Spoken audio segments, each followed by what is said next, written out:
I said to Britta the other day, like, I'm surprised it took Leah this long to cry. Within 15 minutes, like, we've completely changed the default because she's provided a picture and goes, oh, I like that. And the person's like, yeah, no problems. You're not a wedding planner. You're an order taker. Oh, my God. And there are 5 people right now. She's dying. 5 people on the Facebook forum saying, I'm a wedding planner. No, babes. All you're doing is saying, I want pink pillows. Yeah, no problems. You can have pink pillows. And I'll put them next to the yellow, orange, green, and red. Here's one catch for 100 people.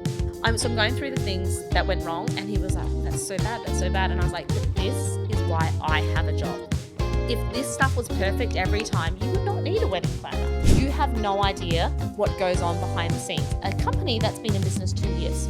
Well, you have no idea what I'm sorry, I've been working in the industry for 11 years. You've been in the industry for 2 years. And one little thing out of the 50 billion suppliers I deal with, I don't know what goes on behind the scenes. Like, yes, I fucking do. You build behind the scenes, sorry.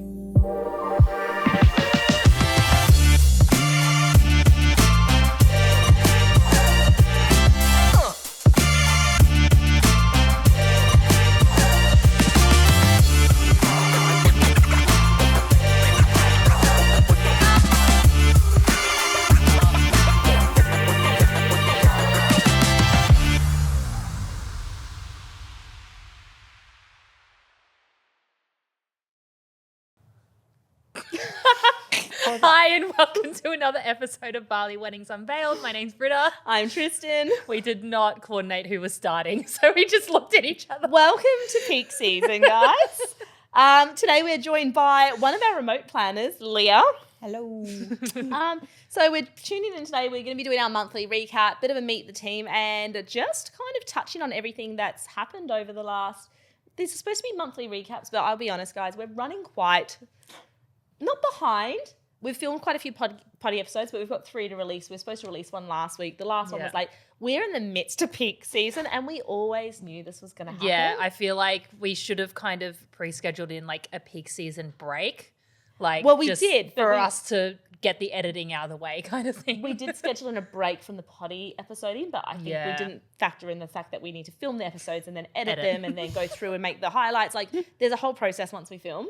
And it's not other people doing it behind the scenes like it's us. And that takes us, like, honestly, if the episode goes for an hour and a half, it takes us about an hour and a half to obviously go through and pick out. Because we have to watch the whole thing. So first we have to pick out the highlights and then we go back again and then we're like, okay, we're going to put photos here. So it's quite a process behind the scenes. Yeah. So we're running late. It's the midst of peak season. We always knew this was going to go. So there's a lot to go through today. Was there one meant to be today?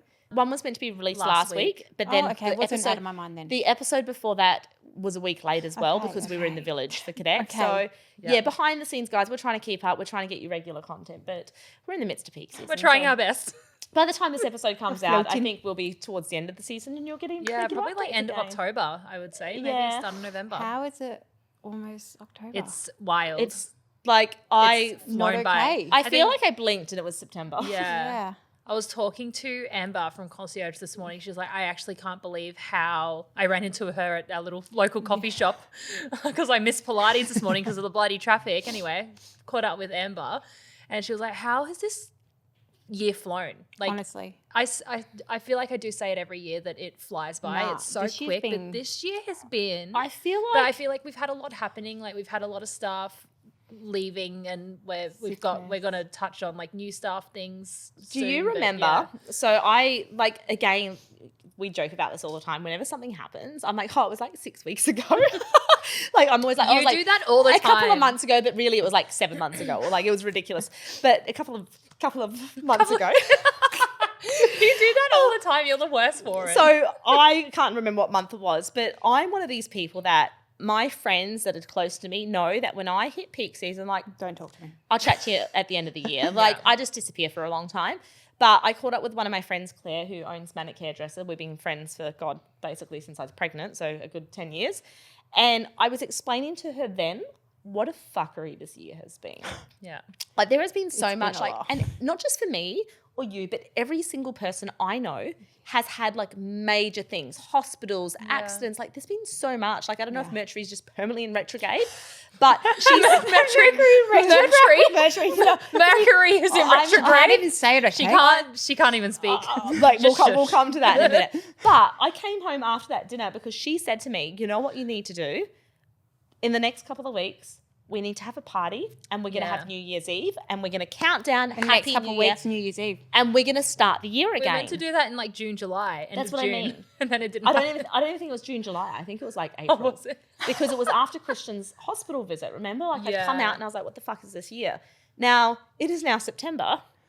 And for this episode and for the next episode, you'll probably realise my words are not there. I look very makeup. I've got massive bags under my eyes. So that happened after Christian's hospital stay. Guess what, guys? I have been in the hospital since Saturday. It is, what day is it? It's Wednesday. It's Wednesday. Wednesday. My son is back in hospital. He has been since Saturday. So I'm so tired. Like, and you're probably going to be there till Friday. yeah, at this I'm so stage. tired. Steph, who's our sales and marketing manager, her daughter's been in hospital the last few days. You were in hospital last week. What And the week fuck? before. You're sick. You've been sick I've for been- weeks. yeah. Amber was in hospital. Like, Yeah, what and the then fuck is this year? I don't know. It's been like one thing after another, after another, after another. We thought it was COVID because we got sick at like Oh the yeah, and same I've been time. sick. Like, I've only And just Yeah. recovered. we've been like we went out to weddings. We've had to get Queen Yanti. I know, She's had to she take over saved. twice for us in the last week. in 1 week because we get there and I'm standing for a bit of time and then I'm I like, know, I yeah. need to sit down. I'm about to pass out. I think I said to you, You got there to a should wedding. you I'm be just gonna- there? Britta likes to start at like halfway through a story when no one else knows the content. Oh, that's like me. It's So all right. we get there. I knew. She was. Well, I knew as well. Yeah. But you know, the viewers, They had no viewers at idea. home, like she got where. Britta had a wedding last week, quite a big one. She got there at 2:00. She messaged and said, "I'm not doing so well because we've been And the so rain. sick." And so Yanti to the rescue, went out to the venue. You ended up staying a long time because it was raining. Oh, 'cause and it it was raining. disaster. That was a well, not a torrential disaster, race. but you know, it was It like wasn't a disaster. It just wasn't logistically what we on our planned. end, it was a disaster. For the client, it was fine. Yeah. But Yanti came straight out. You know, was there for you, moral support. Yeah. Did you end up going home early? No. No. I Yeah. don't know. I think that's when I said Like you I cold did and flu leave and at 10. Curfew was at 11. 11. So she stayed. So she for the stayed end. just for the hour. But Yeah. Yeah. I don't think you could get away though because of all the. Well, that's what I said to you because we had that kerfuffle, elopement and you said, yeah. will Britta be on the way home? And I said, no, because it's now raining. She'll be like, she won't feel comfortable leaving. Like, Yeah. and this happened to me the week before. So basically timeline, Christian got sick with the flu Yeah. and he was down for a week. Like he was not well. I remember. And then as he was recovering, I sent him back to the school on Monday, right? So he's already had a week off school. I sent him back Monday. And that morning he was, I'm a bit nauseous. I'm like, no, you're not. Go You're to fine. school. You're fine. But yeah, basically, you know, like street You mum, know, off like you go. kids are resilient. You'll You'll be fine, babes. He's like, I'm feeling nauseous. I was like, babes, you're not coughing. Like, you're fine. Your flu's gone. Don't worry. Do you know go what to the school. issue is? Because they tell you they're sick all the time. Yeah. So when they actually are, you're like, you're fine, go. Yeah, but he was recovered. Yeah. So he, like, Yeah. the flu took him probably like 3 or 4 days. And then Friday he could have gone to school. But I was like, I'll keep him home for one more day. Monday he was fine. Like, he was fine over the weekend. Monday's like, I'm nauseous. I'm like, no, you're going to school. Anyway, school rings me like an hour and a half later that Christian's been vomiting. I was like, whoops. So he came Whoopsies. home. He had another week off. And then that week was my birthday. Was that my birthday week? So he's like down vomiting and not well. And like, it was okay. He was just nauseous. Like, he was sick in the morning and then he was fine by the afternoon. Yeah. But then the next morning, same again. And then later You were that threatening him because you were like, you're fine now, Christian. You go to school. And he'd be like, no, I I'm don't not wanna go well, to mummy. school. And then, so I think he'd been sick, and then I was like I was so conscious to stay away from him because I'm like, I have weddings. Yeah. And it hit Thursday, and Thursday I had a wedding. So Christian's still home sick. I wake up Thursday, and I am runny nose, headache, fever, coughing all night. And I'm like, of course, of all the days I get sick, it's today. I've got a wedding. So I go to the wedding, like, and I've, like, normally at wedding day, I'm so excited for the bride. I'm like, give me a hug, oh my God, wedding day, yay. She arrived and I was like, I'm not going to hug you because I'm actually sick. And she's like, oh, you wouldn't get a sick day, would you, when there's weddings on? And I was like, no. So I'm okay, but I'm just going to stay away from you. Love you. Happy wedding day. And so we smashed out the wedding, but on and off all day, I was dizzy. I felt like I was going to pass out. I was like, someone else needs to go do all the running. I'm going to sit here and I'm going to delegate. So that happened. And then that weekend was my birthday. And I was so sick. I literally booked a last minute trip because I was like, Oh, yeah, yeah. and so we disappeared for a couple of days to Komodo. I clicked. Yeah. But then we're in Komodo, then Britta's sick as well. So we're both coughing. Like, I'm telling Britta I can't sleep because I'm coughing all night. So we're Yeah. both really unwell. Then we get back. Christian goes to school for a week. We're still coughing and dying the whole Yeah. week. We've got weddings on. No, I sent you cold and flu and V. That was one night that I didn't sleep at all one night because I Yeah, was 'cause you just coughing. And then Oh, she was like, oh, I night. know what you mean now. That's why And I 'cause thought I had everyone's- that cough. That's why I was And just at some going point, on with I it. Migraine. just sat up and I'm like, I can't go back to sleep, so I'm just going to sit up for the rest of the night, scroll social Onion media. on your feet, mate. Onion on And your I'm feet. like, because my head, I was putting Vicks on my feet and putting socks on. No, onions. our head was like, my Hippie head Leah. was felt like if someone Like you've was been squashed. squeezing it. Oh. So even when I would open up my computer and It's all try your to do some sinuses, work, hey. I physically couldn't do it because I was in so much pain in my head. You just had to like put your head Yeah, just down had to and just, out. remember. just I just had to I be think we had a horizontal. phone call one day that you weren't feeling great, and you're like, Yeah. okay, my brain can't deal with any more computer, and I was Yeah. like, all right, go. Like, go. So mine's only disappeared in like the last couple of days. So I had a wedding on Saturday, even Saturday at this wedding. So Britta last week, I remember you Britta saying last week got you yanked had out it. because she wasn't feeling well. Then I went to the wedding on Saturday and I was literally messaging her. I was like, I feel sick. I feel like I'm going to pass out. Yeah. I need a Coca-Cola. Someone get me a Coke, some sugar. Oh my gosh, I And I love wasn't Coke well. so And then it hit like 3 o'clock and my nanny's messaging me like, Christian's sick. And I was like, and the morning before I'd left, he'd been vomiting. Yeah. So I was like, you're fine. Because Yeah. again, I was like, he told me he's nauseous. And I was like, you're fine. Then he vomited. And I was like, oh, okay, maybe little bug. But then by 3 o'clock, the nanny had messaged me. He's been vomiting all day. He can't keep food down, this and that. And I was like, you know what? He's been sick for like 3 weeks now. yeah. Then it hit 5 and she's like, I think you need to come home. And I was Yeah. like, What do I do? Like, Yeah. well, and You, luckily Yanti was already assigned to that wedding with me. And Yanti's one of Yeah. our senior planners. yeah, Like she's amazing. she's amazing. So I literally like, first I went to the team and I was like, most of the team were due to leave at like 8 and then me and Yanti would stay till the end.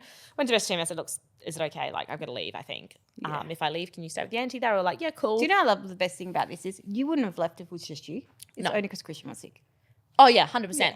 Because it's my kid, you know, Yeah. and because he's obviously had a big hospital stint Yeah. at the start of the year, I'm very conscious that maybe he's going to have a seizure or something's going to happen Yeah. and I don't want the nanny dealing with that. So that happened at 5. I checked with everyone, checked with the auntie, fine. It hit 5:30. I said, how's he doing? Nah, vomited again. And I was like, crap, okay, I'm coming. So I walked the bride through the reception, went home, and I've been in hospital since. So I'm just like ruined. Like, I'm so tired. Sometimes I feel like the clients must think we're lying at the moment because it's like obviously like I was sick for that 4 weeks and then I ended up having to have surgery Yeah. and But then back in to you have more don't get a surgery. day off. And then I was like, and then I had to do up another quote for another client. And I was like, listen, I would normally get Steph to look over this, but her kid's in hospital. That's what's taking me a little bit longer. And I was like, do you know what? I'm just going to have to send it to you. Look, I think it's okay. so- But it's just because that's obviously not my. I mean, we are very fortunate because we've said this before, like we've got a very good team. So Yeah. even this week, like I've cleared my schedule out. Yeah. There's, you know, you went to the meeting this morning with Leah that I was meant to be on. Yanti took over for our wedding, but it's just like, what is this year? I know. It's just like sickness. But that's what I mean now. These people must just think, oh, they're just saying they're sick. But it's like, no. Like it's actually just been for everyone. Yeah. It's been like this up But- and down. And it's all good and I well we get also- rid of the admin, but the wedding days, like I Yeah. can't. Yeah, like, you can't do anything. You know, we spoke about it last time. I had that allergic reaction, and from the hospital bed, I was like, no, I'm going. I've got to go. I've got a wedding. Yeah. I'm leaving. So yeah, we don't really get to call in sick. So I think No. I got sick. You got sick, Christian got sick, then I'm slowly getting better. And now I've had like 10 hours sleep in 5 days because I'm sleeping on the hospital floor, basically. So you'll be sick again soon because you'll be exhausted. Well, I literally and said to worn Britta down. before we came here, I was like, I don't feel so good. I don't know Yeah. what's going on. I hope whatever Christian's got's not contagious. So yeah, it's been a bit of a year. Yeah. Wild. I think found out that that kind Bali of Brides was rolls contagious. into like, I think people, I feel like it's just a general consensus that people really don't believe that we get sick. No, and Like we are actually We're human. people. So We're entitled to sick I days think and that kind holidays. of rolls, I feel like that kind of rolls into I need to have a bit of a rant. Oh, rant She's time. serious. Let's go. She's serious. Spill it. Like, it's been pretty good this year. Yeah. Like everyone, we've got our processes in place.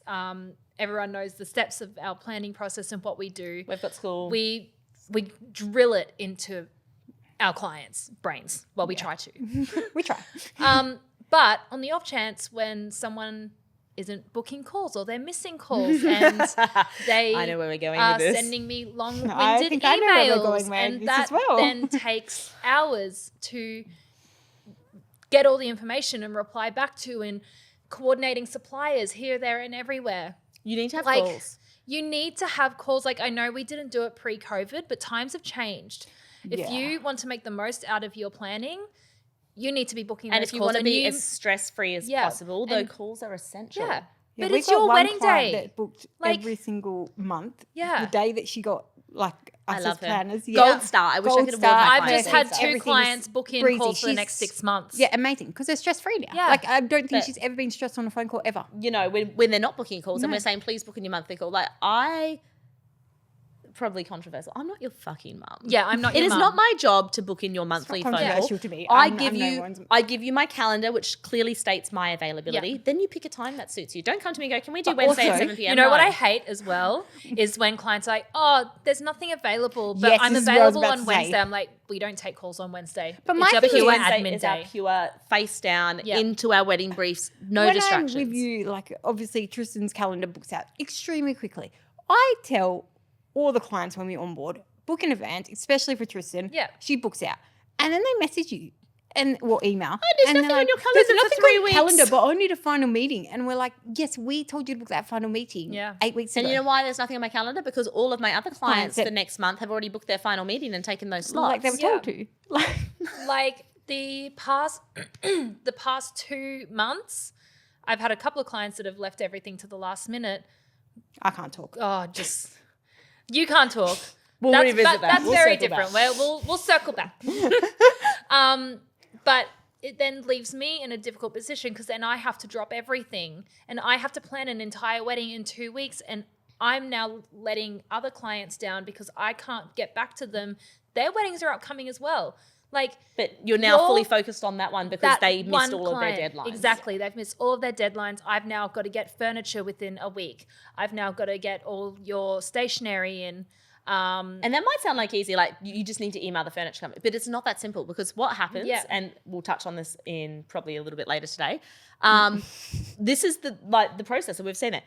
All right, great. This is all the furniture you want. We've now got to figure out where all that furniture comes from. Email the companies, come back to you, give you a quote. Oh, actually, we only have 3 white stools. Do you want a brown one instead? And that goes backwards and forwards until we get it perfect. So it's not just like a quick thing. Yeah. That's time consuming. And considering we are so good with blocking out our schedule. I mean, mine's out the window this week. But on a Monday, every Monday, the planners roll. Yep. Part of our SOPs is every Monday you have to sit down and you have to fill in on a schedule that's timed out all of your calls for the week. Then before that call, you need 30 minutes prep time, 30 minutes afterwards, do your post-admin. And then every client needs your attention because we do have a lot of clients and every client is important. So every client minimum gets a 30-minute time block once a week for your time. So when you're doing all the shit last minute, you might have to clear an entire day, and Ashley and Javanka and like 5 people get bumped and you're now talking to them next week or the week after. So like it does impact on everyone else. It does. And as much as every client's day is important to me, like I can't, and I feel like it's hard when you constantly have to bump something and then it gets later and later and later and then they have to follow you up again. And it's like, I'm so sorry. I'm dealing with this last minute person. Basically. And it's not fair. And sometimes I feel like it's not believable, but that's what we're dealing with. And then they feel like they're not important. And the worst thing is, if it was to happen in the off season, it's okay. I can handle it. But we're in peak season. We're out busy. of office. We're going to meetings. Exactly. We're out at weddings. We've been sick. Like it's just, I know it's been a very crazy period, but it's not fair on me. Or anyone. No. Or the suppliers, it affects everyone around us. Yeah, it's definitely not fair on you guys. And I'm also like, we've gotten very clear on our boundaries now. So this is like, if you have not booked your wedding yet, and I actually had an email last week, like, this is I feel like this is here we go. Boom, boom, boom, boom, boom. You know when you're getting it. You know when you're trying to be nice, how you word something, you're like, there's no nice way to say it. Like, potential clients, if you don't put any effort into emailing us on your initial inquiry, and it's very clear that you've just asked ChatGTP to email us for you, the amount of effort that you've put into that email is the amount of effort I'm going to send back. Like, I got an email the other day, and I don't deal with the inquiries. I haven't dealt with the inquiries in quite a long time because we have Steph for that. I'm too busy. I got too much going on that as much as I love dealing with initial praise, for me to do that and plan, it's just not viable. We get like 20 inquiries a week, and that's, times that by a month, that's 80 in a month. We're back and forward quotes. It's too time consuming. So we've got a full-time girl. So I got an email the other day, very clearly ChatGTP generated. Yeah. It's got the M dashes. There's been a few of them. Like I ChatGTP a lot, but I take out the M dashes and I personalize it, make it my own. Like, ChatGTP does 80% of the work, I do 20. But this one was clearly ChatGTP, and it was like, before we book in a call with you guys, we just want to ask you a bunch of questions. And there was all these questions about like, if we were to proceed with it. And I was like, that's not how we work, babes. Like, there's a lot of wedding planners on this island. There's not a lot of good wedding planners. And I'm very confident in saying we're one of the top tier wedding planners on this island. And if you want to work with us, it's not if we want to work with you, like you need to be qualified to work with us. Yeah, but why not just book a call with Steph and have a they chat? can't. That's not the process. Oh. So you don't just get a call with Steph. Steph's busy. She gets 20 inquiries a week. She can't have calls Steph with all of them. Fancy girl. So the process with Bali Brides is you inquire, we qualify. I should know this. Okay, first of all, we qualify. Yeah. So yeah. without being racist, and that is not my intention at all, but there's no better way to do it. We don't do Indian weddings. We don't do Chinese weddings. Yes, they're a lot. I am not Indian. I don't understand the demographics. No. And look, we have done a couple. We've done a couple. Yes, we got one next because year the somehow. clients, because the clients have specified they particularly want us, but it's like, I'm not Hindu. I don't understand. Yeah. Like, I understand It's the just basics. not our culture. It's not a culture. So I referred them to an Indian specialist wedding. Yeah. With the Chinese ones, I don't speak Chinese. Most of the guests don't. Even if the bride and groom speak Chinese, a lot of their guests don't. So we referred them to a Chinese specialist. So when you come in, Steph qualifies. I don't think that's racist. I think that's no, actually but I'm quite just conscious meaningful. that I'm Yeah, pointing out it like may Indians and come Chinese. across, It may come across right. That's not the way we're wording it, but it's not my specialty. Yeah. Also, if you come through and you are a type A bride and you send me a personalized, not a ChatGPT, a personalized thing with 500 questions wanting to know the dimensions of the candles and the napkins. Stop it. Oh my God. But if that comes through on the first email, I take a look at it. I love what I do, but not that shit, trust me. Like, I turned around to you guys at the office last week. I'm like, these people want to know the dimensions of the candles. I don't have But time also, for that. That's why even I we've was like, I'm we've pretty got chill. this, Why? this, and this that we still need to do, but they're worried about the fucking candles. Yeah, I know. I was like, why? I don't care about the So did you candles. work out why? If Steph gets that kind of question, but there's just those certain personalities. So when Steph gets those questions, she refers them. Sorry, Unga. Sorry, Jess. She refers them to Soiree Society. Yeah. They're very happy to deal with those kinds of Yeah. like detailed inquiries. I'm not. That's not what I want. I want the ones that trust me, that are like the candles are going to look beautiful. So there is a qualification process that Steph looks for things on the emails. If she's happy with them and she thinks they're going to vibe well with me, Britta, Yanti, or any of our team with you, like, you probably don't know this, but if we get any like Yeah, I know. I already worked it out. especially spicy clients, Spicy clients. autistic-y, we send them to you because you're very equipped at dealing with that. Yeah. I'm not. Like, I want people to be yay and fun and personality. Yeah. So she screens, and if she thinks that person is going to fit a wedding planner, then she books a call. Yeah. So when I get a big email with 500 questions of like, before we choose you as a wedding planner, like, no, babes, like, before we choose you as a client. So we are getting better at the It's screening gotten, process. but it's gotten a lot better. Like, Because we've got obviously, Steph. Yeah, and we like, don't have Brad anymore, who was just doing everything he could to get sales over the line. We've got Steph, who That was cares hard about work. people. I had a client ask about Brad the other day. What happened to Brad? I'm like, nothing. He just wasn't fitting the team. end of contract. We didn't talk about him. We could talk about it. It's fine. So yeah, like, I just feel like it's been a big few months, and like those sorts of ones, like, again, like we're hoping that they get screened and they don't make it through past the Steph thing. So where I was going with that is, if you're going to chat GTP an entire email to us, like, why should I put all that effort in when you can't even tell me from your brain what you want for a wedding? A wedding is not.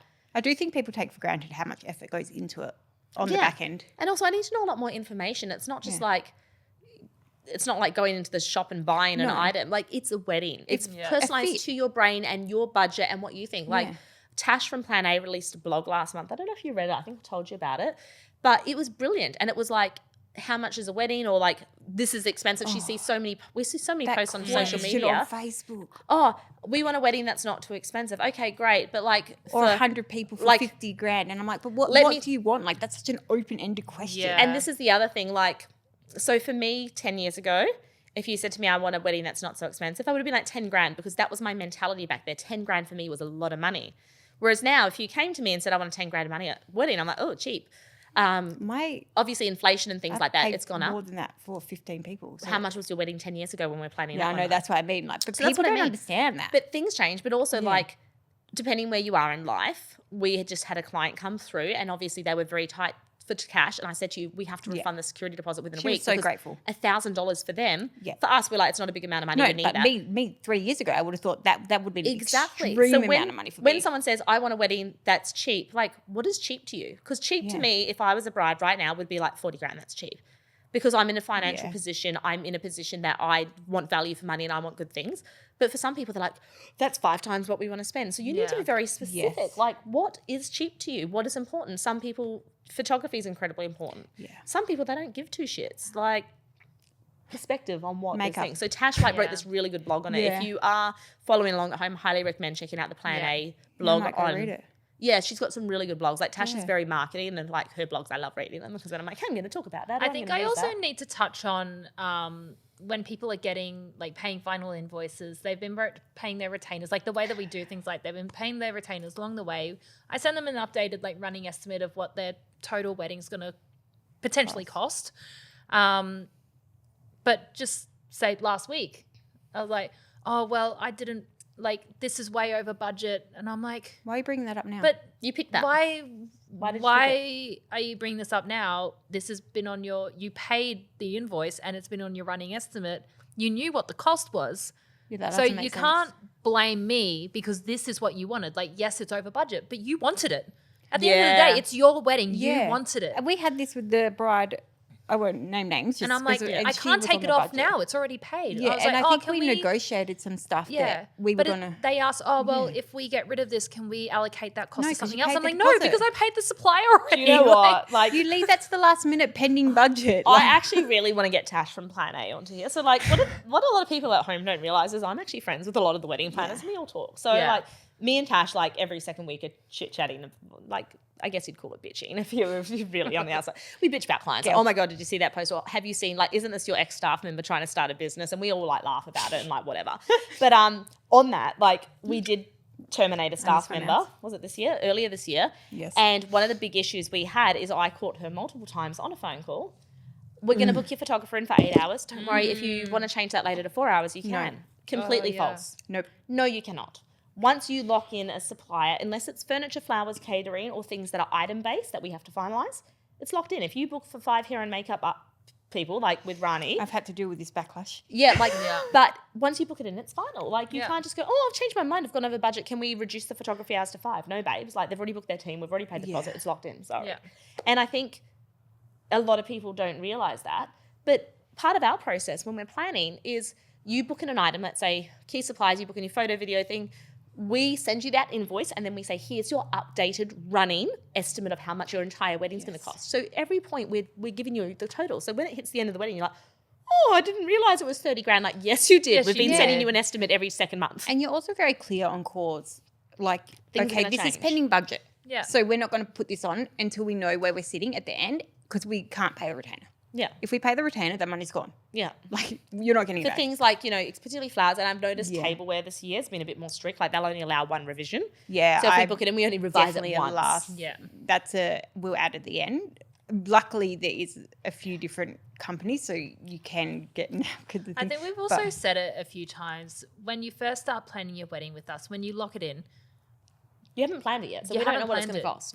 We don't know. Yes, you've It's got a a budget quote. and we try to stick to it. But if you're adding extras to it, that is your decision. Yeah. Oh, It's And- your yeah. money. Unless you've told us at the very 100%. beginning that you want gold plates and cutlery, we're not going to put it in your quote. Yeah. No. Because we haven't gone into the detailed styling. I We're would not say what a hats plan off to is for. Steph. Steph has gotten really good at like almost overquoting a little bit just so clients are Yeah. on the top end, which is great. Yeah.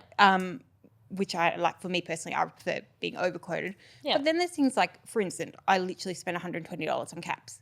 That On is something, hats, yeah, that for your is wedding. not, that isn't needed.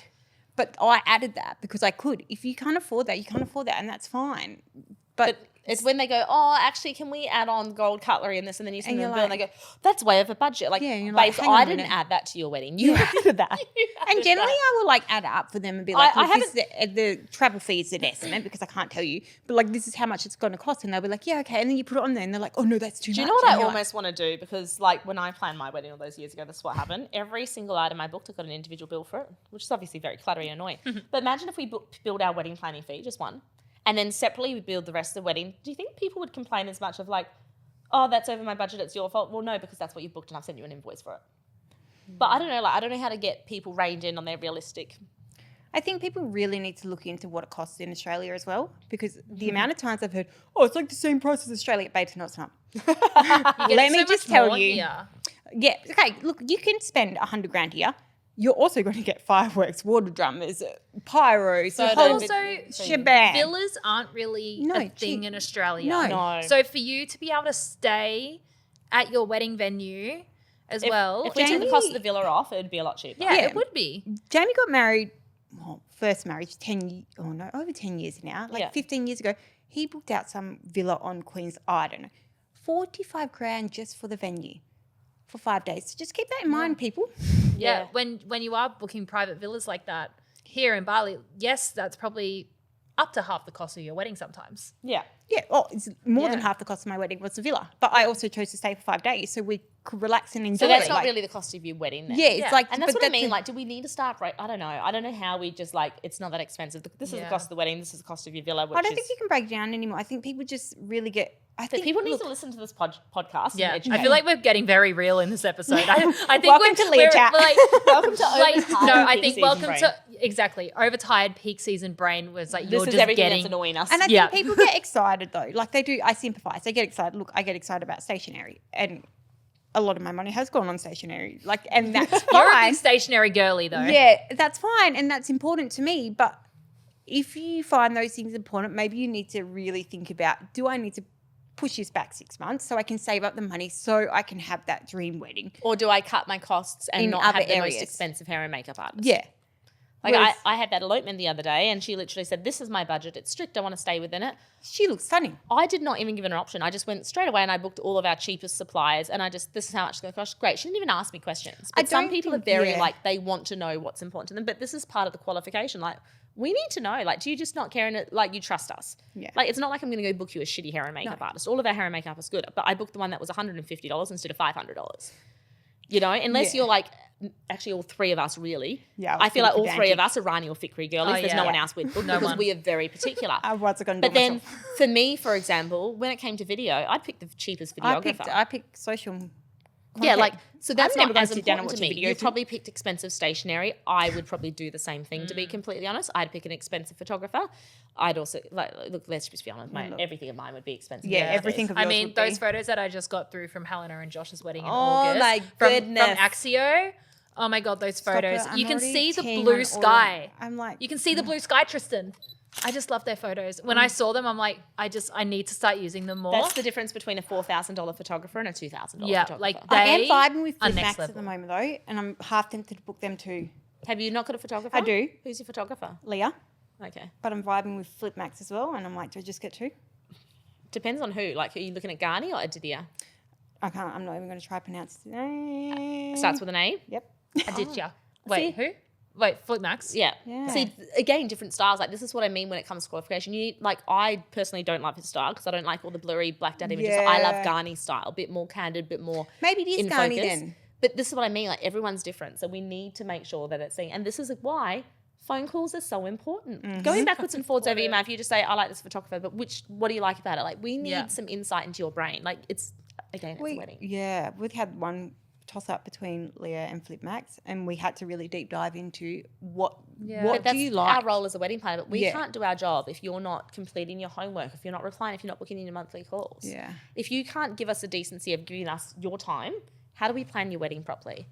And then the problem is we then hit like a month out and everyone's like, I want to do everything now. Like, babes, like I scheduled out like 2 hours of my time every And then single they month get for the angry last at year. you. Yeah. And you're like, well, bro, like I've Well, got. that's what I like, got last can't. week. Yeah, I got a just passive can't. aggressive email saying we've just had to spend all afternoon doing this. I'm like, that's great, but I've spent my whole of like the 2 weeks. You were stressed out.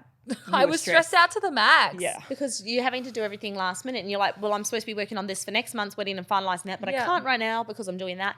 And I think this is like where I kind of went on my little tangent with Steph. Like, I have more than once this year had to send out very stern emails to people because it's only like 6 months into the planning process.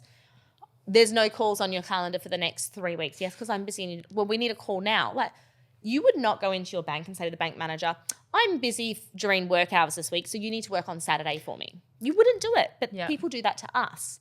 We're human. We deserve to finish our breaks if we're not at a wedding at 5 p.m. Don't tell me you want to call at 7 o'clock on a Wednesday night and expect me to bend over backwards to make that happen. No, I finish at 5, Also, babes. you're a mum. Like, I'm sorry. But you also this know is- what I did for them. I was But like, this is what we're getting know, right now. yeah. Because people haven't booked their call Yeah. in advance. They're doing things last minute. Well, you need to make time for me at Wednesday at 7 p.m. No. No, it doesn't work like that. I'm really And then they sorry. get upset. That's not how the world works. I sent them my Exactly. WhatsApp number. I'm like, look, I'm going to be in the office all day today. And it was a Wednesday. I'm like, let's have a call. Message me when you're free. Then they never messaged me. And so we never actually got a final call or anything. And I just walked into that wedding and I was like, What can I do? this is what I imagined the day was going to look like. So this is what's happening.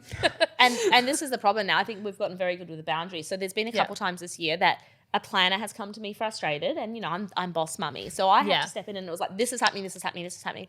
And I have to send a stern email and I've had to do this for your clients. Guys, you are not answering my wedding planner. We cannot plan your wedding without you. You have a deadline. If you do not reply, I'm going to refund your money. You can find another wedding planner. And that might sound really brutal, but how do I plan the most perfect day for you, or how does the team, if you're not responding to us, if you're not booking in your calls? That means to me that your wedding's not that important, and it's not my wedding. I can't What read I your like mind. is probably very different to what you Yeah. like.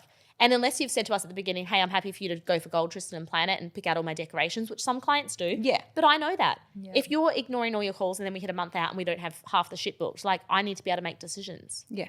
And I can't do that if you're not on a I call. think I've Unless you say, actually said Tristan, that, so. I like the colour pink. I trust you. Do what you need to do. Just get it all done for me. I am happy to do that, but you need to give me some direction. Yeah. Not, oh, well, it's now 3 weeks out and your calendar's full. Like, that's not my fault. No, That's I your fault. think I've sent an email as well saying if you haven't got this in by 5 p.m. today, I'm going to have to make the choice. I'm sorry, but Yeah. But it's not even I'm sorry. Like, it's, I need to get this in Yeah. and I need to get it done or else you're going to have nothing on your wedding I was day. like, the flowers needed to be ordered by Wednesday. Oh, can we make changes to this? I'm like, no, the flowers had to be ordered on Wednesday. It's now Friday. Oh, do you remember? and they're like- asking about candles. This is a throwback. Yes, I that's it. They were asking about Why candles. are they asking about candles? So I had a wedding a couple of years ago, and this is probably to date up there in my top 5 most traumatic weddings. Oh, yes. So the whole wedding. Oh, plan- yes, she said. It I was know. it was a last minute booking, so we had like 5 months to plan their wedding out. Okay, so last minute booking, very big budget though, but getting answers was difficult. So like the response times, especially when you're planning on such a limited time frame. And I will never forget this one because we're going backwards and forwards over flowers. I'd introduced a couple of florists. They just weren't replying to the florists. And they wanted a stylist. And then in the end, they hadn't replied to the stylist. So it was like, well, we're now working with the florist. And I was chasing, I need decisions on flowers. I need decisions on flowers. If you do not have the order into me by this time today, I'm not going to be able to get it. They missed their deadline. So, of course, the florist, because we're now like a week out from the wedding, has had to order everything into the island. And they've come back and they've said, we want X, Y, Z. I'm like, well, sorry, it's too late. You're now working with whatever he could get. Yeah. And on the day, I'll never forget the bride's face. I actually hid the bouquet. It's the first time I've ever had to do it. I had to hide the bouquet because I looked at it and I was like, she's going to fucking hate it. Because the flowers are very small because we missed the deadline to get import flowers. Yes, and people don't realise that those roses I are looked at the tiny bouquet from and I that. was like, the bride was very, I think she was just unrealistic. Like, I think from her country, everything, like when I say jump, you say high, how high? So like when she was like, well, this is what I want, I was like, you've missed the cutoff. There's physically no way for me to get it now. I told you multiple times you missed your cutoff.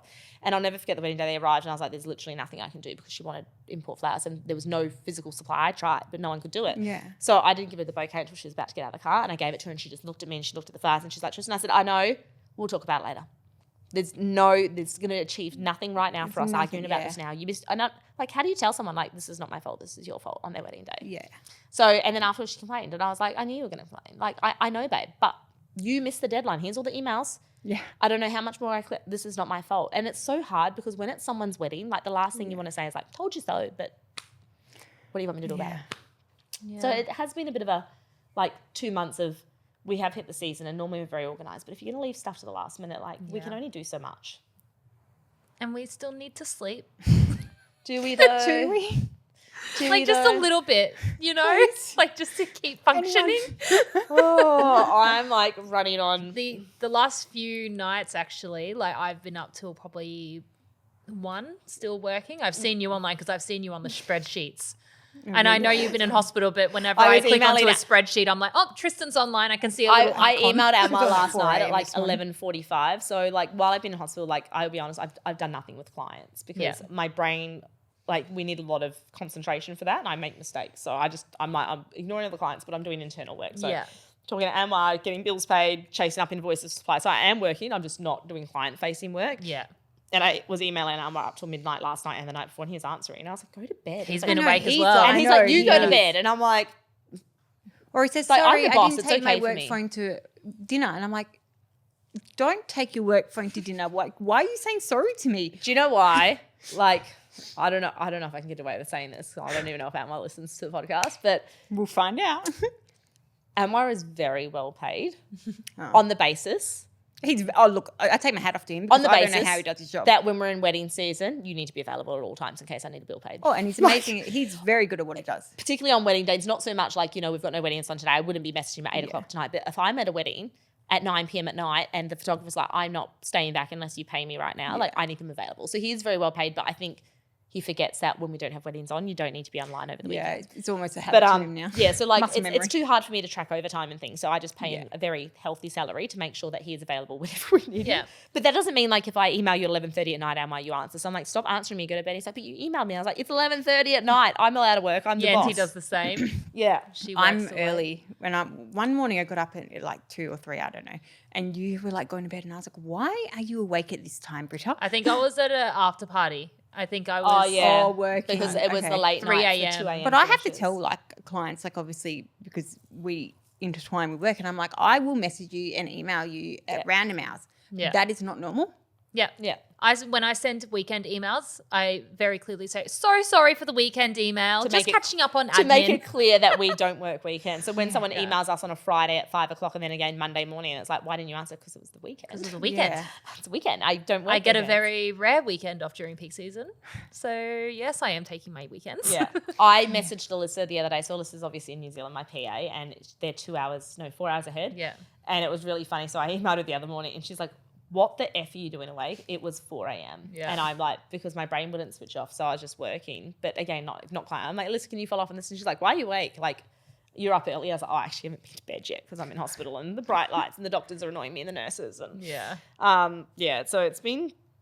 I feel like you've had quite a productive time. Yeah, you have. In Look, I the like this hospital as new well. integration. That I'm we have, loving whatever the it's new called. system. The new I'm loving this systems. thing. There's always new systems, but I'm loving these ones even more.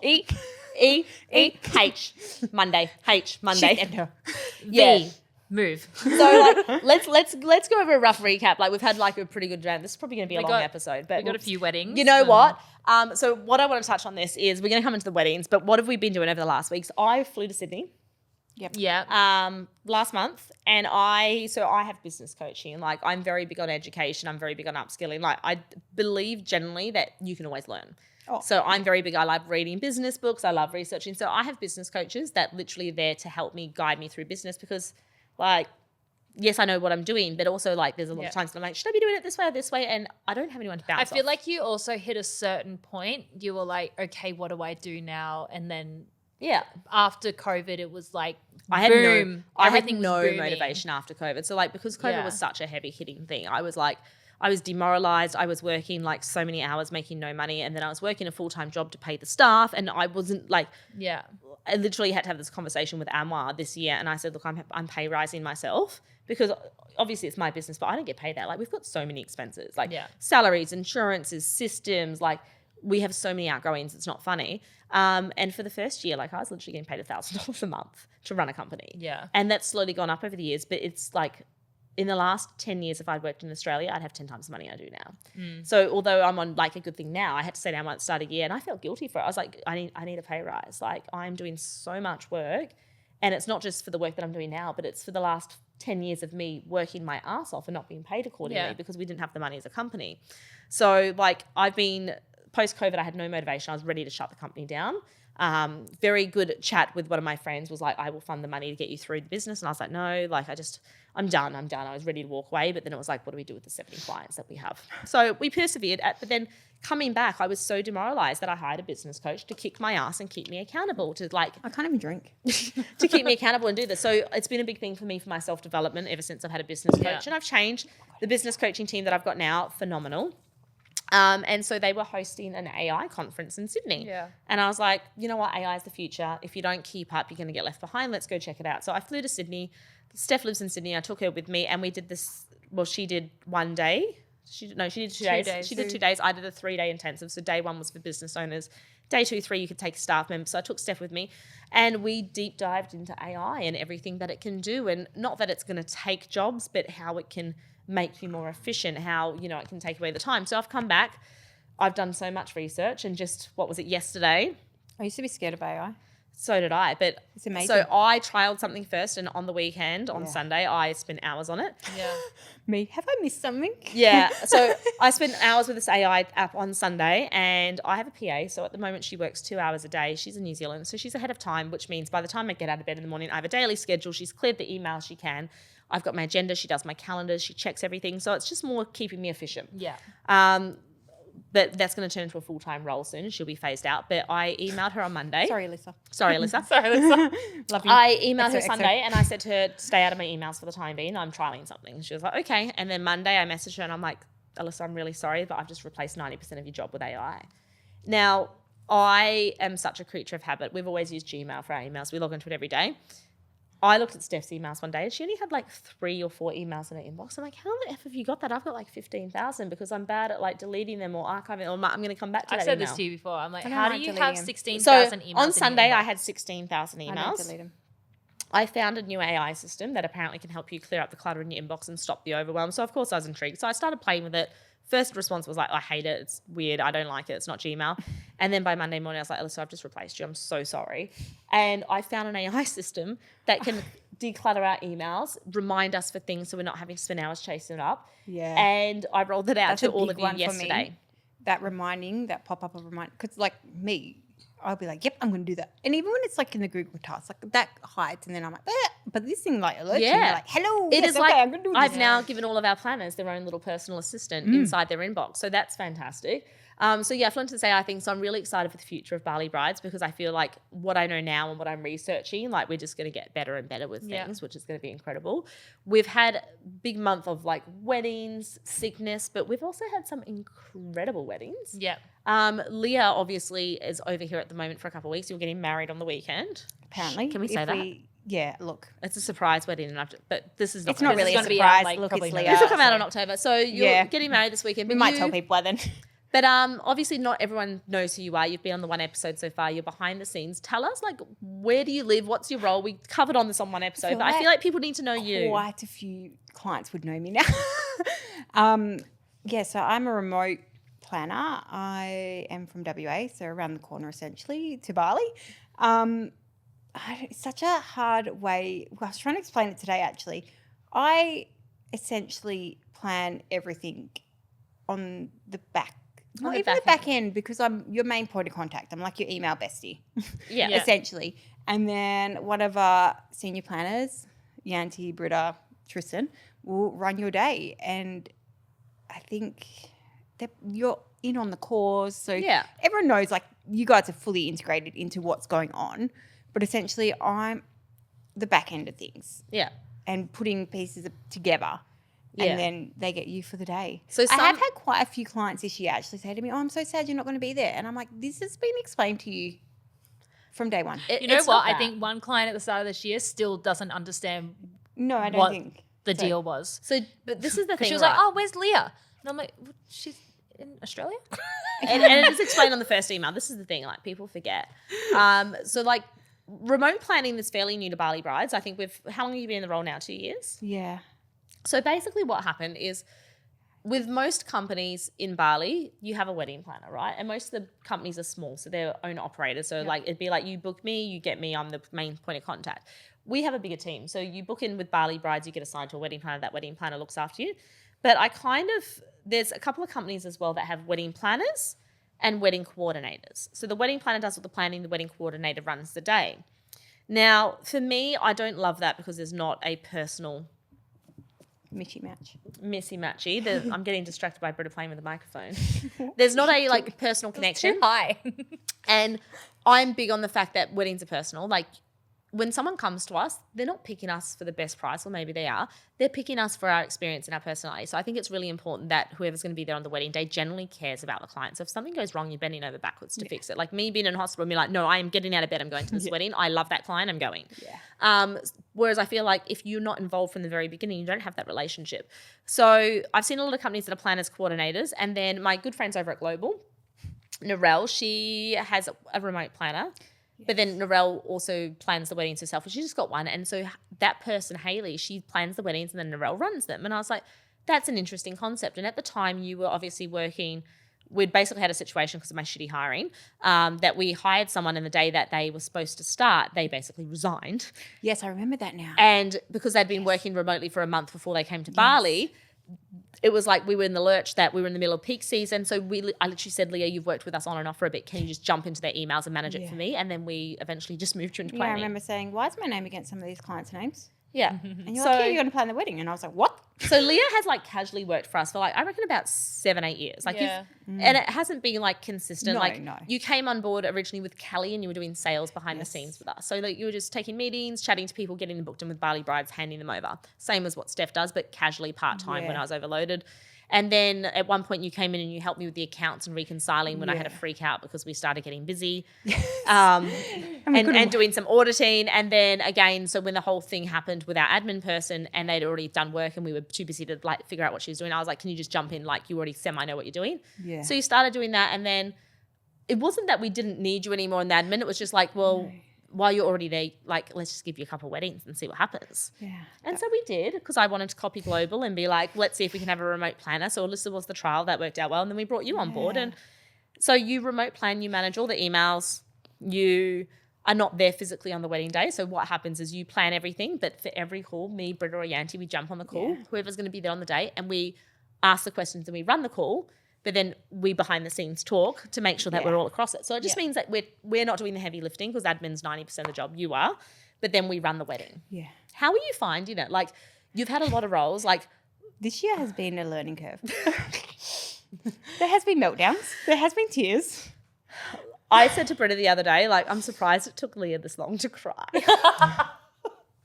I've cried a lot at home. I actually said to her, I made Leah cry today. And then I was like, I'm surprised it's taken this long because Britta, 2 years ago, how many breakdowns did you have? Oh, so many within that first This year sounds so bad. I'm not a horrible boss. No, guys. it's like, just a lot it's so and you much don't pressure. realise so what you're taking. overwhelming. Well, to be fair, I was meant to have like this many weddings and then I ended up with like this many. That's, and then look, it's my own fault as well. And I said it to you, it's my own fault. Because the first year post-COVID, it was chaos. Boom. Like it was chaos. And the company was recovering, you know, like how many, like company was just thinking. We were hammered. We had no money. Company was just thinking we need to. So how do I do as much work as we've got without the staff and we don't have money to hire staff? Like it was hard. So I think within that first year I was meant to have 5 and then I ended up with almost 20. She got off the plane in April and I was like, I've got like all your weddings. I was actually going back through like at the moment left for this year and next year.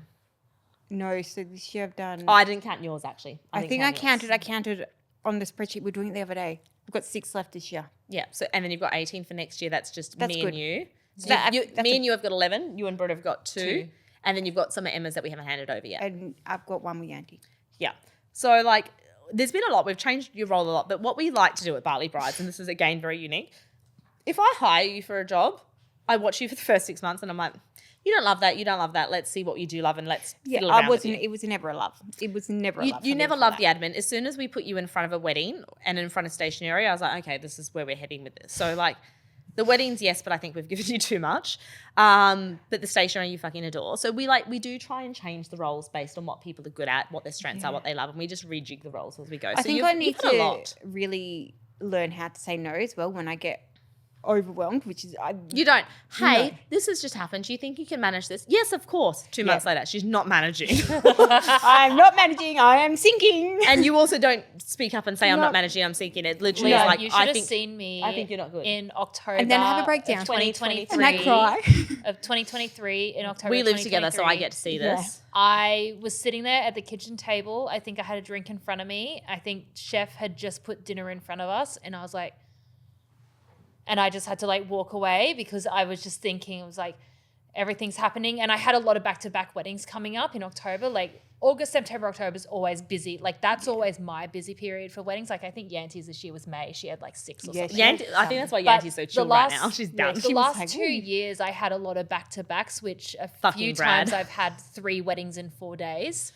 That's not viable. That's not a viable. I wish I could stand up here and really recreate. But anyway, I went into Tristan's bathroom and her bench is like, say, up to there. I literally kneeled down in front of it, hands above my head. And I was like... She had a panic attack in the bathroom. A full-on panic attack. And Tristan's like, what's wrong? That's I'm like, built-in wardrobe's I don't know. Like a full-blown panic attack because I was... It's also my own fault though. Like that's what I mean by it's been a very big learning curve for me. Yeah, like people don't see the behind the scenes of it. Like we broke down but this is what I said to Britta then, and I'll say this to you now. the reason you get so upset and that affected you is because you genuinely care about your because you're scared that you're gonna You're scared you're going to fuck up and it's somebody's wedding. It's not somebody's birthday. It's somebody's once in a lifetime opportunity that you want it to be perfect. And when they're doing last minute things or this has happened and like every single wedding, something goes wrong in Bali. Like any wedding. Yeah. Like, Anywhere. I think it was Saturday's wedding. And again, it was with one of our remote planners. God. I fucking love this client though. But she like, I love her because she's so nice, but so much had happened in her personal life. And we become like wedding planner, mathematician, therapist. So not that I've been therapist-ing, but I know a lot of her personal life and what's happened to her in the last year. So I'm very emotionally attached to this client, even though it wasn't my personal client, it was Alyssa's. So I want her to have the most spectacular day because of everything that's going wrong in her life, right? Yeah. So I get into the wedding and the first thing that I notice, I'm looking at the tables and I'm like, these tables are not as long as I thought they were. So I checked the measurements and I'm like 2 meters. So our chairs are 40 centimeters long. I should fit four chairs on that, right? I had a debrief on this. This is where the mathematician part comes in. So I've worked out how many guests she's got. The tables are 2 meters long, 40 centimeter chairs. I can fit 4 on a table. So I've ordered enough tables for that without squishing them too close together. They arrive and I'm like, I can fit 2.5 chairs on this table comfortably. So we're measuring them. They're the wrong measurements, of course, Bali life. But then I'm like, can you get me tables? There's no one in the warehouse.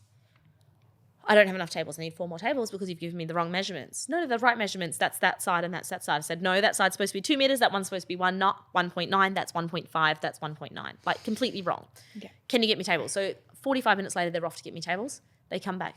Tristan, we actually hired the tablecloths today, so we don't have the tablecloths. And I'm like, oh my God. So then I'm contacting another company trying to get tablecloths. Like, it's just like, so many things go wrong and this is on the day. So can you imagine the on the day things happening, but behind the scenes, everything is also going wrong and we have to be 100% on it. So when you've got 4 weddings in a month, which is normal, but Brad fudged us over a little bit and Britta had 4 weddings in 1 week. Can you imagine when things start going wrong? And she's like, all this pressure. So like I'm dealing with that on the day.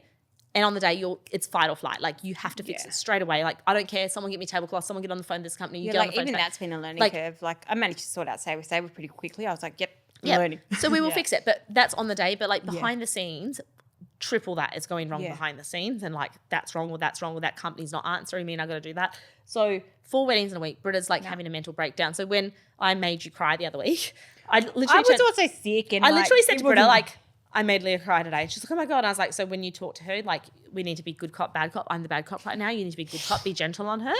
But I think I was like, nothing's wrong. But also, because we jumped straight on a call. I know. And I was like, yeah, I'm fine. Because Britta's our team leader, Britta is second in charge of the team. So I put that responsibility on her. If I fuck up or if I make someone cry. Or but you weren't making me cry. Like also, I had stuffed up and it's been a learning I know, that's curve probably for just me, my like, wording of doing things. But it was like, I made her cry today. I think I was like to Britta, I'm fine. So then I say to Britta, like, it's now your job as team leader to come in. I'm telling you this in confidence. I'm not going to go tell the rest of the the rest of the team I made you cry. But I'm telling Britta because she's the team leader and now it's her job to fix you and bring you back up.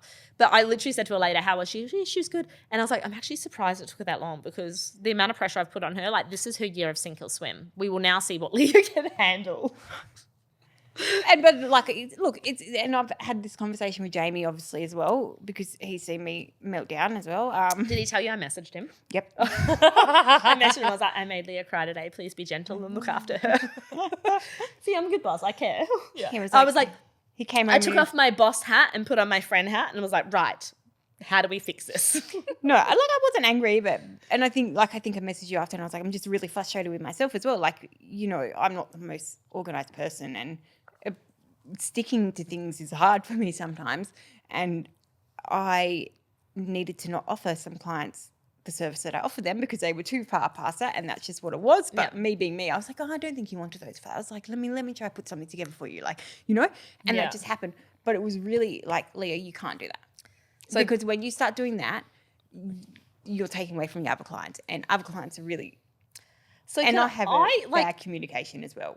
Can I interrupt and just touch on this because this is again something Tash covered on her blog. So there are so many new wedding planners popping up. Mm-hmm. Now I personally know that there are... She's counting. There are 5 wedding planners right now all over the Facebook wedding groups. Hi, I'm a wedding planner. Let me help you with your dream day. And me and Tash have been talking about it because a couple of them are our ex-staff and a couple of them are her ex-staff. So they come into the company. I'm going to be a wedding planner. Now, Leah, you are currently picking up the pieces for one of our wedding planners that we let go, that it wasn't the right fit. And we do have, look, it's better now, but we do have a training process and steps you need to follow and what you need to be going with clients. Like, I love you as a person, but your brain, if I was your wedding planner right now, I actually feel really bad you didn't have a wedding planner because I'd be like, Leah, fucking no, don't focus on that, focus on this. And I will give an example. Haley, who got married through us years ago, ended up working with us later. At one point, I actually had to sit down and have a hard chat with her. And I was like, Haley, this is too much for the wedding. You can't have 5 types of lighting. You can't have 7 types. Like, no, rein it in. So, like, you have to be able to have a hard chat with sometimes. And you have to be honest with people. So you've just taken over from one of our wedding planners who had a bunch of clients and you're taking over the admin right now. And one of the things me and Britta noticed is they were an order taker.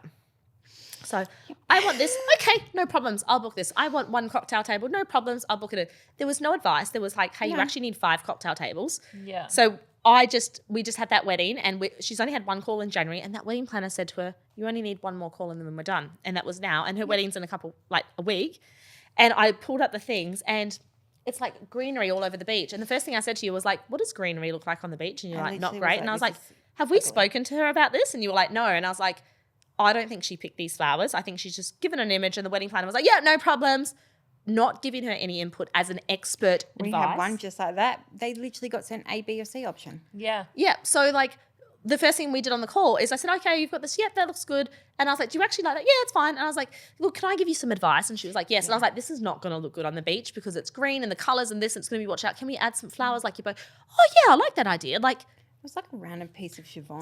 So within 15 minutes, we've completely changed the decor because she's provided a picture and goes, oh, I like that. And the person's like, yeah, no problems.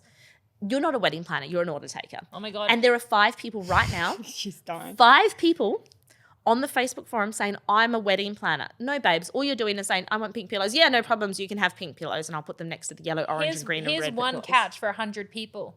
And that's the same thing. The same wedding planner. Come sit on my lap. The same wedding planner is now on the market saying, I'm a wedding planner. Let me help you room day. Undercutting every other planner out there. Yep. And this is the same wedding that I did. Furniture order. One of my beautiful clients, Courtney, just been. Going through the final thing. Right, so this, that, and I hit the cocktail page because I've done a full handwrite. I'm like, you have 1 couch ordered for cocktail hour. She's like, yeah, it's beautiful, isn't it? It's pink. We can have photos. I was like, what about other furniture?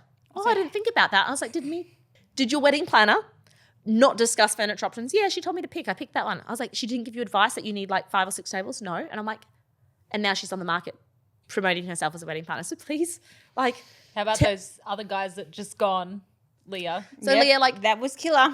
Obviously. Like A, B or C options. Literally. She sent A, B or C and she was like, they were like, I don't like any of these. And I was like, yeah, I didn't like any of them. spent hours deep diving into that person's inbox to see if they had actually sent out. And I was like, here's the brochures. Scroll through, see what you like, and we see. And then I literally found the photos of them in real life, and they're like, "Oh my God, they were so grateful." They're like, "This helped me so much." Yeah, and I think this is really important. Like, you need to be passionate, and you need to generally enjoy what you're doing. So, like, from a remote planning perspective, someone that's been through all of the different roles, like, how are you finding planning remotely compared to being here? Like, what have been the biggest things for you moving through the positions? I think the hardest thing, like, everyone has this idea that working from home is a dream. And I really just need a reality check. Everyone, it's not. Like, I don't know how long I've been here now. But I have consciously made an effort to try to get into the office as much as I can because the knowledge that you get from sitting and being able to talk to people, like just bouncing off people, the motivation sometimes. Like sometimes I literally have to go sit in a cafe with my headphones on to force myself to work. Yeah. Yeah.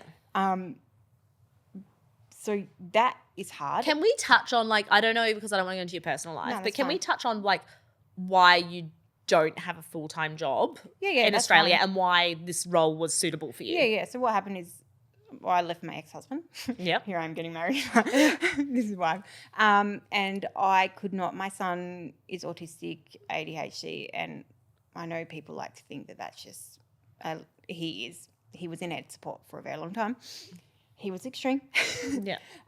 We managed to do all the therapy. He also had a chronic lung disease, so he constantly has to go see the respiratory team at PCH for checkups. And then I have my darling daughter. who decided that she would have chronic asthma and collapse her lungs multiple times. So another one in the hospital. And not only, like, Billy's quite all right because she's just under respiratory and I can't see the other department. So just 2 departments. Riley is literally under 6 departments of PCH. So what is PCH for those playing along at home? Perth Children's Hospital. Yeah. So I don't know. Obviously, you've seen hospital files. This Yeah. just gives you an idea. Riley has 4 volumes. Yeah. And we're now bursting into volume 5. So for you, working from home is the only thing you can do. I would not be able to Yeah. I can't sustain 9 to 5. Yeah. Honestly, I take my hat off to any mum that can as well. Not only that, obviously I'm in a lot better position now. Thankfully, I have a very supportive partner.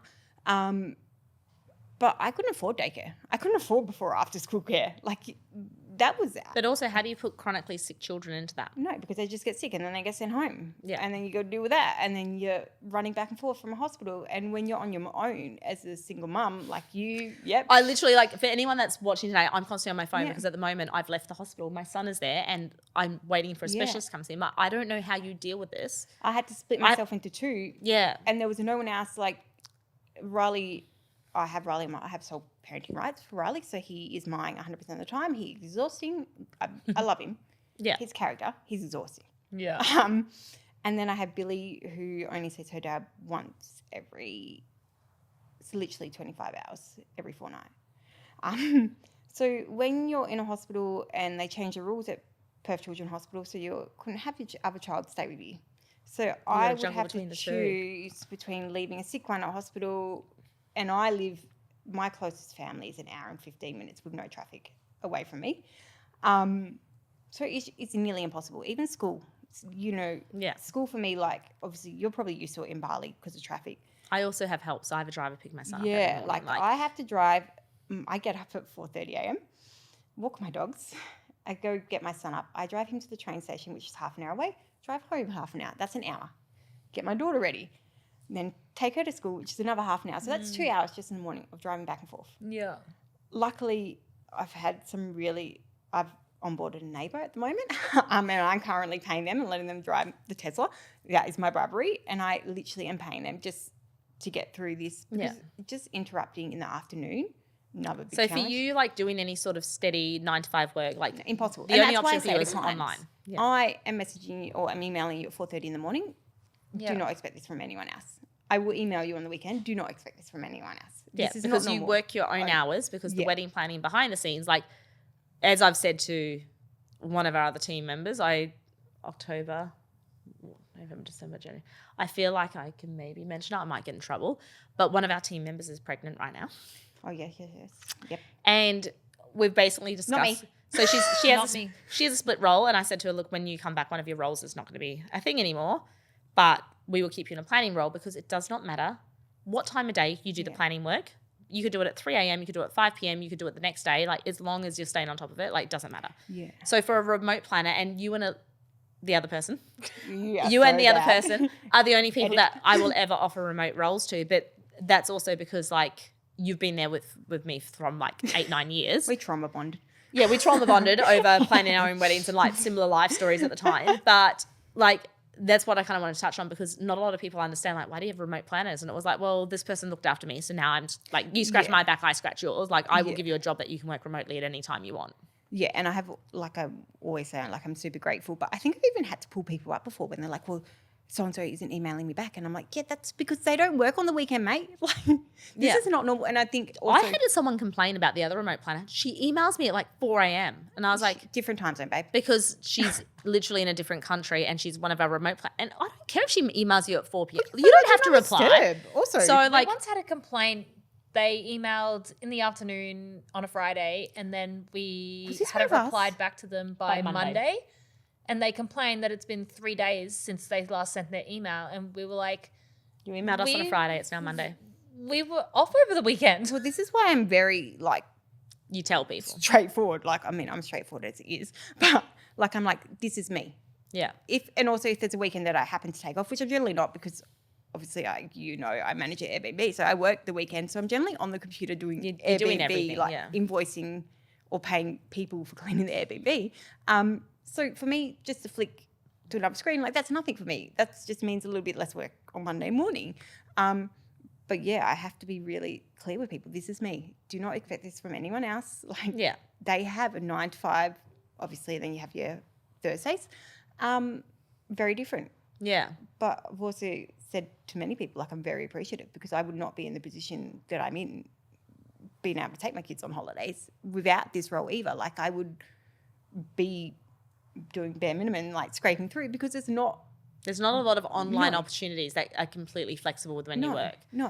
And I think this is like one of the benefits. And I think also the freedom and the trust as well that you have, obviously, with us is not something that you get in a normal workplace either. Like, you know, you have to trust it where there's no way of tracking us, like, at all. Like, you are putting your faith in us that this is happening. Yeah. I actually had a massive fight with a supplier last week. Was it last week? 6 weeks ago. I had a massive fight with a supplier because... are we thinking that... Is it that supplier? Yeah, it's that supplier. Okay. I don't even think they listen to the podcast. She hasn't worked it out. I had a massive fight with a supplier last week because they... And look, I am very big I will back my team 100% if you're doing the right thing. If you're not, then like there's going to be like things happening, and there's going to be like you got pulled in a while ago because you missed one of your SOPs, so you weren't punished, but someone else saw it as a punishment. Like, you will now report to the GM every morning and every afternoon. Yeah, and I was like, so that's like fair. I put trust in. If you fuck up, like, you will earn that trust back. And I've had the same with one of our boys. He fucked up my trust. He had to report to the office for 3 months. So I had a massive fight with a supplier the other day, and I didn't even know the context of the story, but I will back my team till the end. So I got a message from a supplier, and it was I think I was in bed dying. I was so sick. And it was the day of the floods. We're going to discuss the floods. It was the day of the floods. So the day of the floods, I was like, had no sleep. I'm so sick. I've literally lost a car. Like, my car has gone underwater, one of our work cars. So one of my staff who had the work car at the time was like, I'm so sorry, like blaming himself. So I'm dealing with that. And then they're getting evacuated. So 2 of our team are getting evacuated with children, a baby, young kids. They're flooded into the house. They're on rafts going through. I'm like, there was so much going on that day. It was like a big national emergency for Bali. Yeah. And I had a supplier ring me. You're also sick in bed. I was so sick. So I'm sick. I'm on my phone. And then I had a supplier trying to ring me, and I was like, I can't deal with this right now. And they messaged me, hey, Britta is not answering me. I messaged her, got a reply saying she's off today, and to email her, I've emailed her, no reply. Can I also say, wasn't off. I took the morning off. But you also got my out of hours. But I didn't know auto reply because that it was 8 a.m. mate. It's 10 a.m. So she's messaged me at 12. Goes back normal. Yeah. This person's messaged me at 8 a.m. after a wedding day that she finished at 2 a.m. Yeah, I'm not alive yet. I'm not alive. So I got a message from a supplier at 12 o'clock or like 12:30. It was like between 12 and 12:30. Yeah. It's 12:30. I'm talking to the boys saying, "Are you okay? Like, are you been evacuated? Do you need food? Do you have do you have a house to stay in?" I had internet at that point. Like, because I'm like, they've been evacuated. Where do they go? They've got children. They've got a baby. Like, do I need help finding somewhere? I was like, they can stay at my villa, and then Tristan was like, they can't get out. They literally cannot get out of the house. They were flooded in on the second level, so they couldn't go downstairs. The electricity, and I was like, yep, I would have been dead because I would have touched that water. Yep. So I got a phone call from a supplier at 12:30. Now I'm migrainey, coughing, snotty, messaging. So I don't answer the call. Then she says to me, hey, is Britta off today? I messaged her today, got a message saying to emailed her, no reply.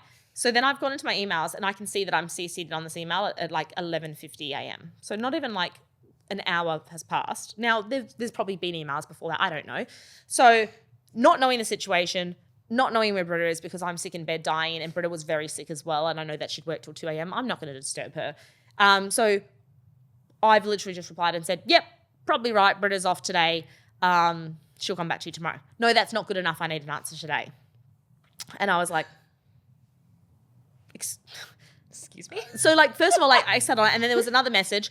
Spoke to her yesterday, promised me I was going to get all the information today. We can't proceed with this wedding without all of the information. Okay, well, don't proceed. We just but it was like we just got a last minute booking for this wedding. So oh yeah, that's right. So I obviously have access to a lot of documents, but not all of them. Also, I'm in bed. I don't have my laptop. I'm on my phone. So I go into the email, I read the email, and then I'm like, they literally just want timings and dietaries. Then I read the email chain down. 3 emails down, there's an email from last month. Here's my wedding booking.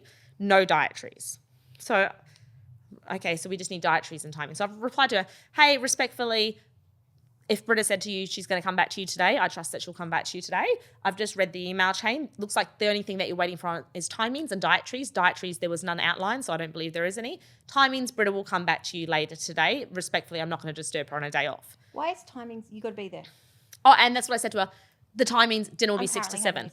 And then there was like backwards and forwards of like, no, I need this information now. I was like, if she said to you, she's coming back to you today, I trust her. I'm not going to wake her up right now. Like, but also, what happens if your client wants to change that timing on the day? You just got to roll with it. yeah, so like I feel like you just need to have a bit of flexibility because the backwards and forwards, like that day it was like 2 hours and I was just going to bat for Britta. Like, I'm sorry, I'm not waking Britta up right now. Like, to be fair, I was in bed. I didn't know where Britta was. The messages were very passive aggressive. And they were quite aggressive. But I was like, wow, Trissy. You literally just need the timings. You don't need that immediately today.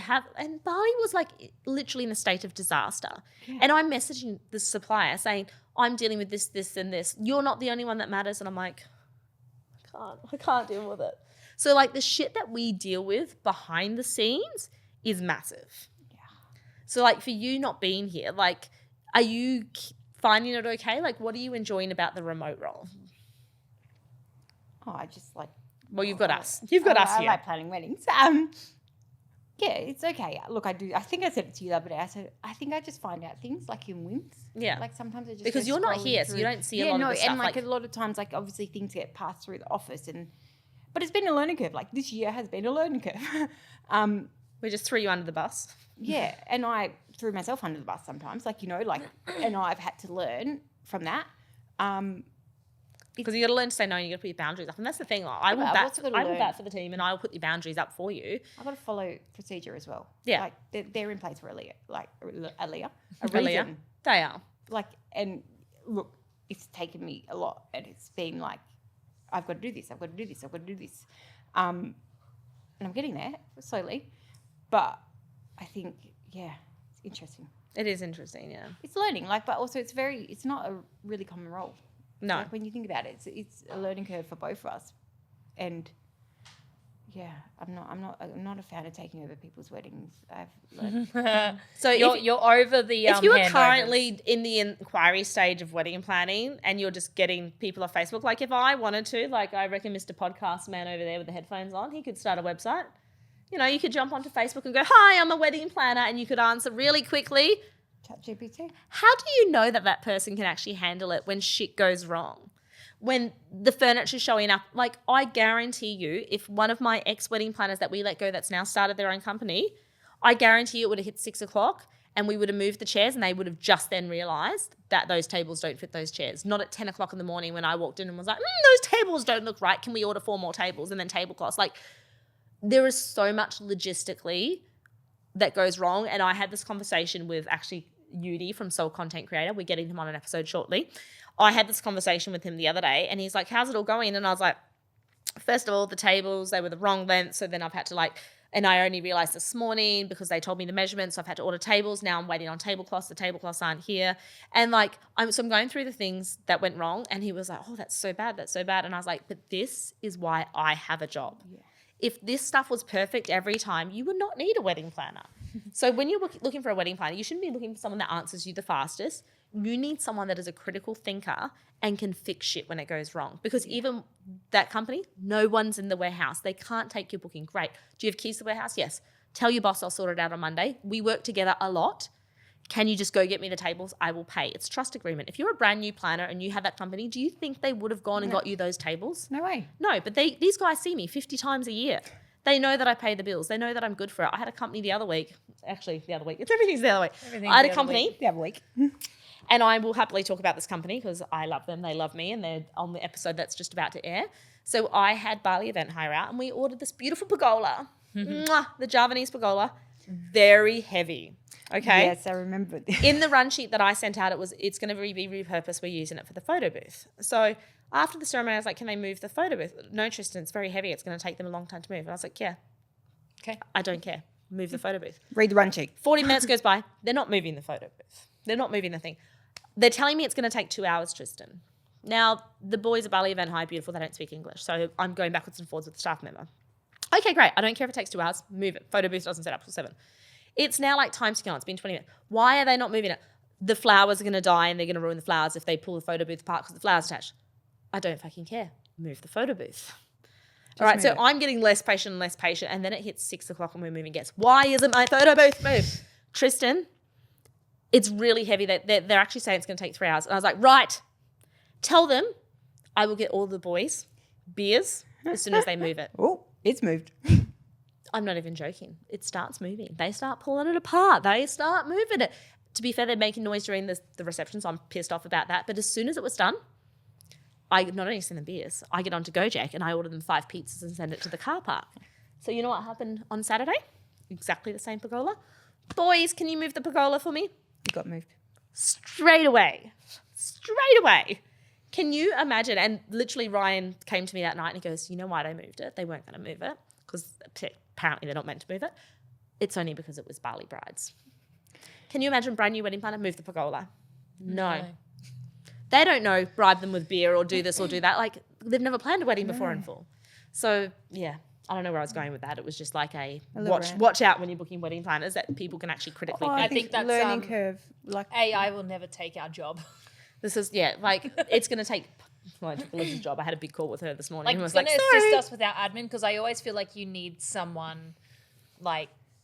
AI's been a learning curve too. Yeah. Don't get me wrong. Like we obviously, we're very big on it. but like remember the start of it, and you're like, Leah, come on. And then I was like, am I meant to be using AI? Am I not meant to be using AI? And then I had to learn how to use it. Because you were literally just getting it to write your whole email and I could read that it was AI. Yeah, and then I was like trying to word it so it would be friendly, and then it just sounds stupid. And also Like, you overthink things. So yes. something that would take me half an hour to do AI, 5 minutes to do, Yeah. you will take an hour to do. Yeah. So like I this think morning. I literally had to start it like you said, set Yeah. the alarm, and I literally had to do it, and I'm like, oh fuck. Yeah, because you overthink Yeah. it and you're like back forward, and I'm literally like, you need to set an alarm and say like, you've got 5 minutes to do this. Yeah. Because You've been setting a lot of alarms lately. They're a vibe. You're like, hey Google, Yeah. set an alarm. because I need to know to move on because Yeah. like at the moment I feel I'm very heavily trying to step out of the business, which everyone's aware of, because I need to grow the business and I need to train, and this is a big part of our hiring process. But I'm trying to work on the back end of the business and grow as a company rather than focusing on the business. So I'm trying to proactively get through my work faster so I can work behind the scenes as well. Yeah. But yeah, it's been a massive learning curve. Yeah. So we've had a couple of weddings for you this year, and I feel like your weddings are like, not that they're getting bigger, but you're getting a lot They're more. getting prettier. They're getting prettier. So I want you to walk me through one of my favorites this year, and I think it was just because it was very different. Like Joe and Dave, was that their name? Yeah. My brain is slowing down. Joe and Dave. Very small Beautiful wedding. couple. Photos here. Gorgeous. Like, where did the inspo come for that one? Were you like, how over the years, like, were you heavily involved in the design work? Were they doing that? Like, tell me a bit more about Joe and Dave's wedding. I think with me, I think you would be aware of this. I'm very good at people telling me what they envision and then being able to put that into a picture somehow. I don't know. Yeah. Like, and Joe had said to me, there was a lot of back and forth with Joe.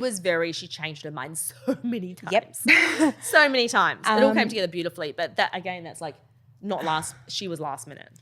Like, yeah, there I was like, I need your photos now. Like, she was sending us everything through last minute, which took away. But that wedding turned out stunning. I mean, obviously we can do it. It's just stressful for us. She's lucky we could do it. Yeah. And she had the budget to do it, which was the other big thing. Obviously, we did fabric draping, and I think if fabric draping so done pretty. cheaply is not a vibe. No, you got to have the money for it. Yeah. She had the money, even the flowers, like back and forth. Oh, look, it was really interesting. Well, in their culture, they can't have pointy flowers. It's bad luck in a wedding I ceremony. called that my rainbow unicorn vomit wedding because I was looking at it on the mood board and I couldn't visualize it. And then on the day I was like, oh, it's so pretty. Yeah, see, It was really I pretty. knew what she was going for, but I think because the photos and we had.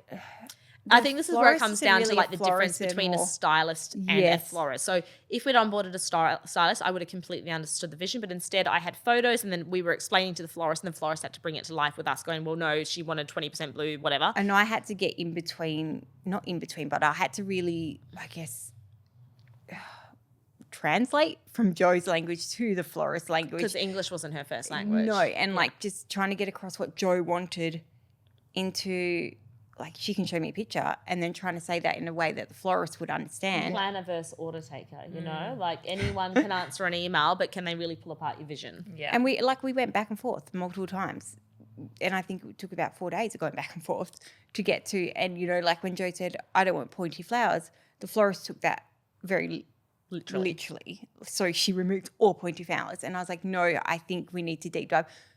Joe's first language isn't English either. So obviously there was that language barrier added to it.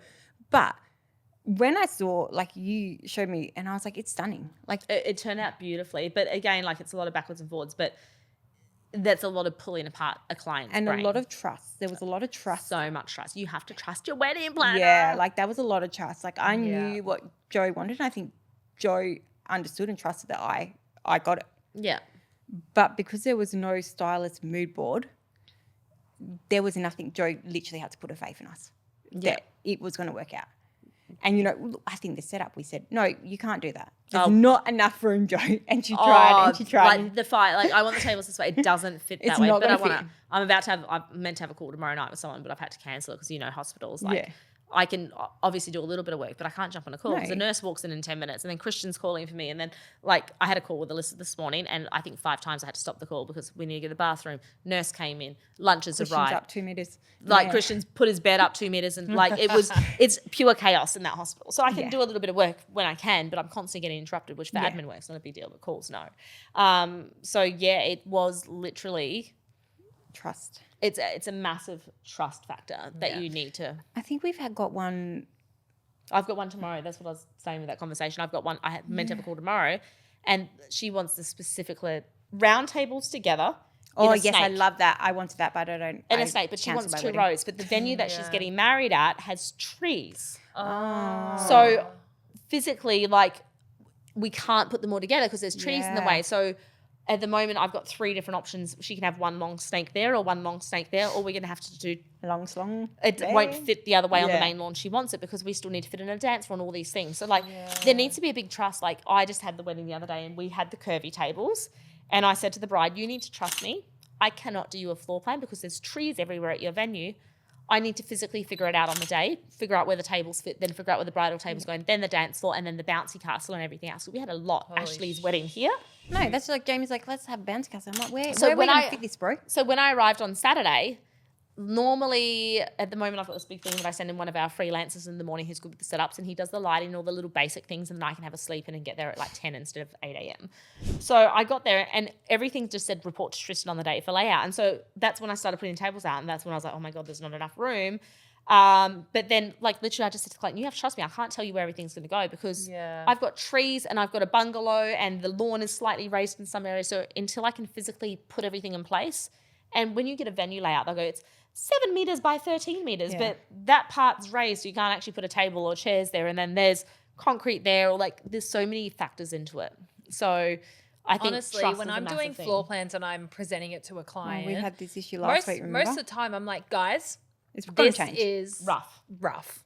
Like until I actually get to the venue, like, yes, I know the sizing and dimensions of everything, but it's when you actually get there and you get all the furniture and everything in there, if you've got like a photo booth and you got a bar or buffet, like until I actually get into that venue and I can actually visually see it, because I'm a very visual person. Same.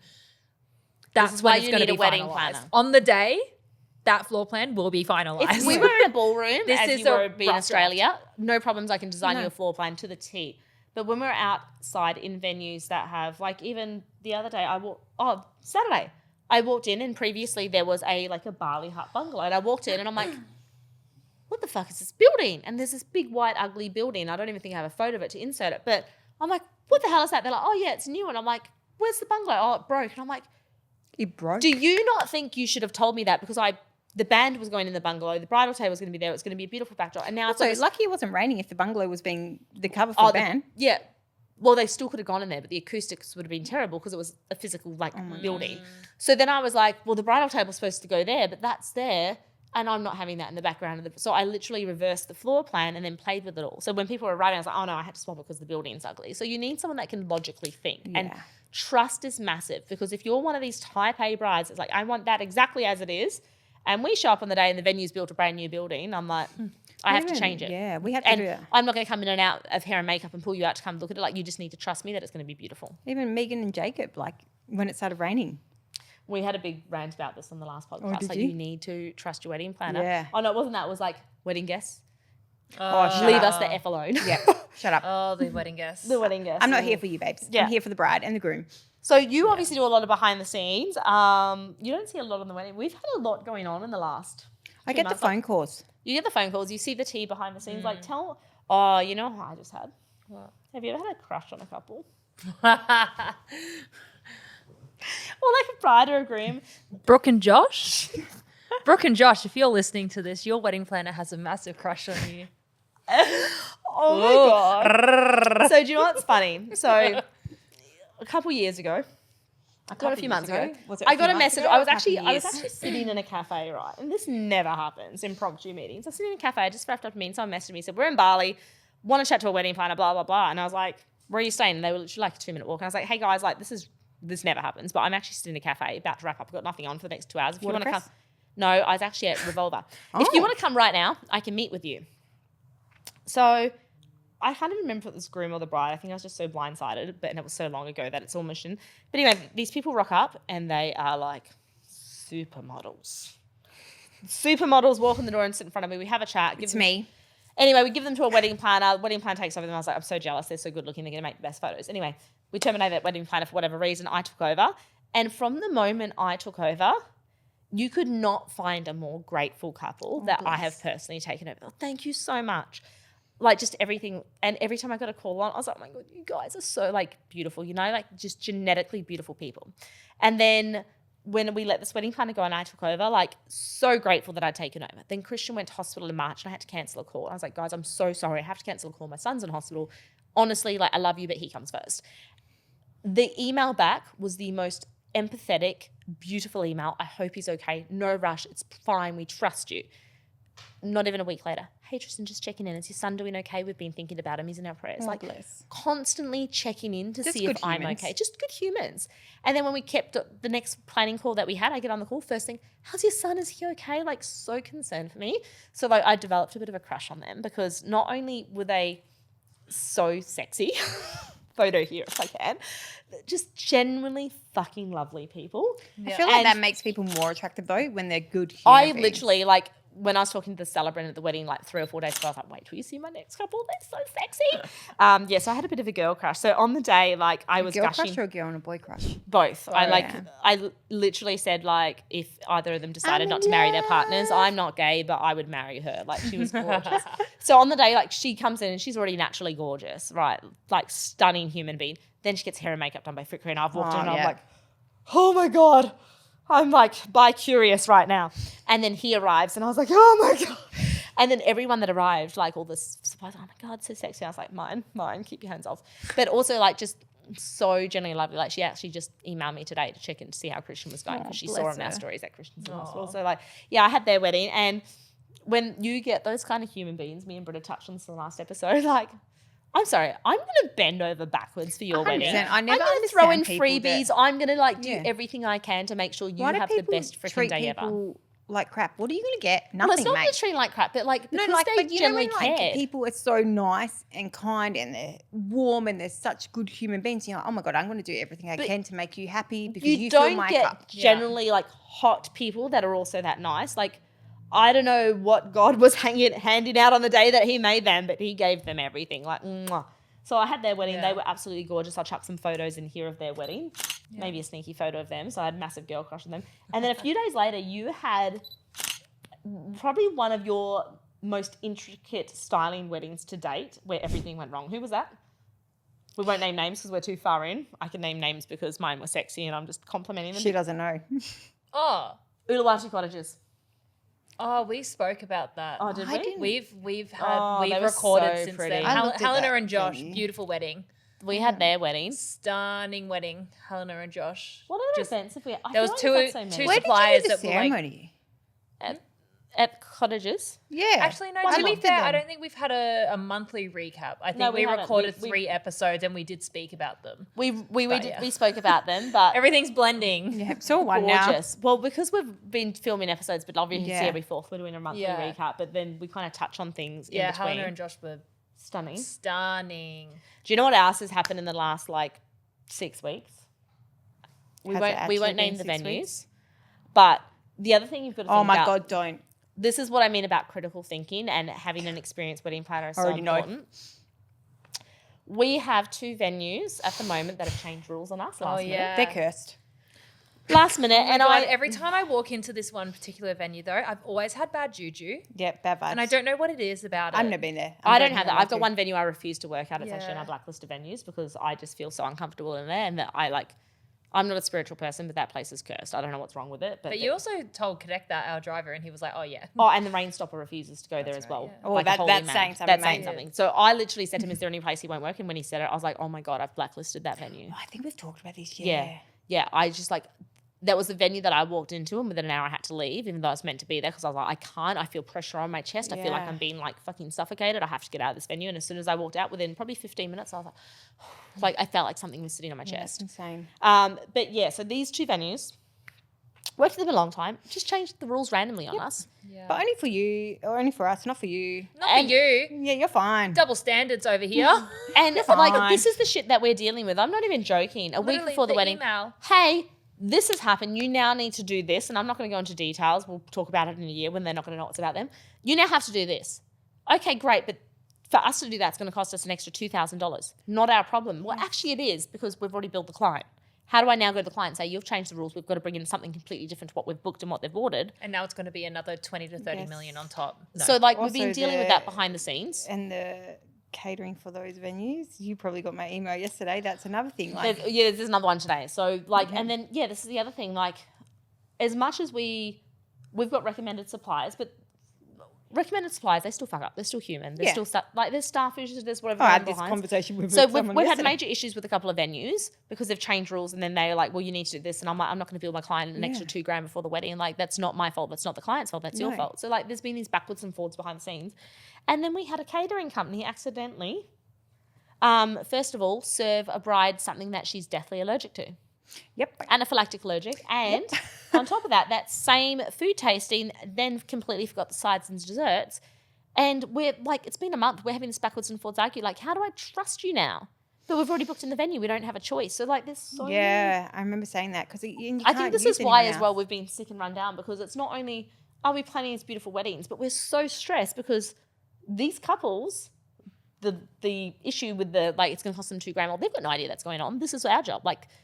If you have a brand new wedding planner that's never planned a wedding, and they're like, it's going to be $2,000, they're going to have to pass that on. But I'm arguing, I'm fighting for the clients behind the scenes, but it's I refuse to do this. This is not fair. And I'm not even joking. It comes to the wedding day and they're refusing to let us do an installation. Oh, yeah. No, you can't install that. That's It's against one our of- policies. We already yeah. told you this a week ago. And I was like, are you going to pay the extra $2,000? We sent them the run sheet and Yeah. they said nothing because we had They said nothing into the day, and then it was future weddings. Yeah. So there's so much that goes on behind the scenes. And the And last we get 8 a weeks has been message, escalated. our last wedding, we get a Oh, yeah. message and saying, I think it was 2 days out from the wedding, or was it the day before? No, Anyway, I don't know. It was a like couple the night before, and I was like, and you were Yeah. like, I'm not replying to this. I Yeah. can't. And essentially they were like, it was this person that I Despise. despise. And because I I despise. think there's just been so many issues that this you've person- build up a little bit of a grudge. Yeah. I wouldn't say When- despise, but Grudge. You just be upset with when them. there's industry, you need to be passionate. You need to love the job. When people are just black and white and there's no pull, there's no empathy, there's no nothing, that's when I have an issue. I'm like, you should not be in this industry if you But don't have empathy. it's not even just that. It's not that. like, Just make the rules you make need sense. to help us out here. Yeah. We need to work together. It's someone's wedding. Yes, sure, we can't do this on this side, can't do this on this side, but we need to meet middle ground at some point. It's someone's wedding. This needs to be fixed. We're going to fix it together. But there hasn't been any of that. No. It's like, I'm going to fix this. I can't do this to a client. You need to meet me here. Yeah, I also You need find to them help funny. me out. Because this venue And is this very is where- about paying on deadlines as well. And So this they is know that how- we can't. They know we've already built our client. And this is how people get dropped off our recommended list. So when people are like, why aren't they on your recommended list? You don't want to go into detail, but there's reasons you get dropped from our list. So I'm trying to pull a meeting with the owner right now. Yeah. Pending how that meeting goes, depends if they get us down our list. And then, there's so many things that go wrong. But the other week, the tables, we came to a middle ground solution. They went and got me tables. I figured out the tablecloths. That other event, when I said to you, Bali Event Hire brought me the wrong chairs. However, I had ordered the chairs, not specified a colour. They'd sent me an invoice, not specified the colour. Well, they Yeah. did, but I didn't read the invoice. And then when I sent the run sheet out, it had the colour and Yeah. they didn't read that. So it was both of our faults. Yes.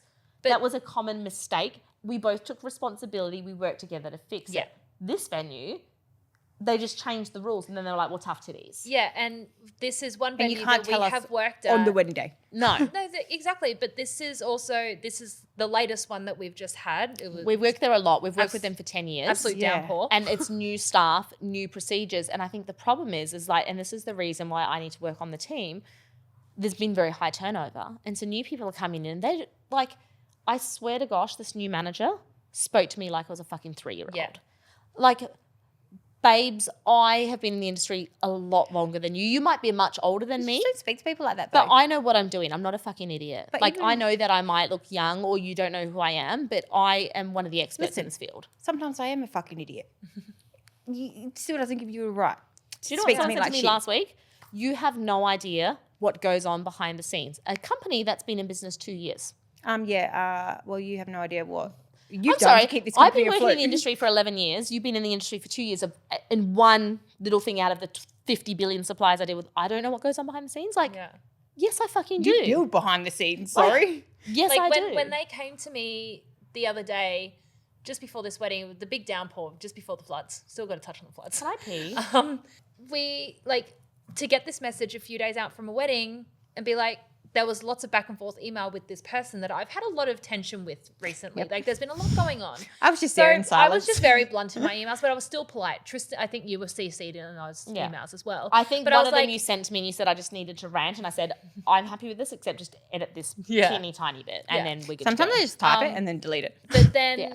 like, for them to say, no, you need these, like, Bases. planks, these bases for the We haven't lighting. ordered that. And I was like, I'm sorry, Tristan had a wedding there last week, literally a few days ago. And there was And there also, was such I a- made no sure conversation I sent that about run sheet any- out weeks before Yeah. to make sure because I there had the was lighting. no Double standards. conversation about any bases or any rigging or anything. But do you know what's happened? Internally, I wasn't dealing with that person. I was dealing with another person. Yeah. So that person it was okay with. That person it wasn't. It'd be like a client coming to Yeah. me and saying, I'm going to bring in an international celebrant, and me going, cool, no problems.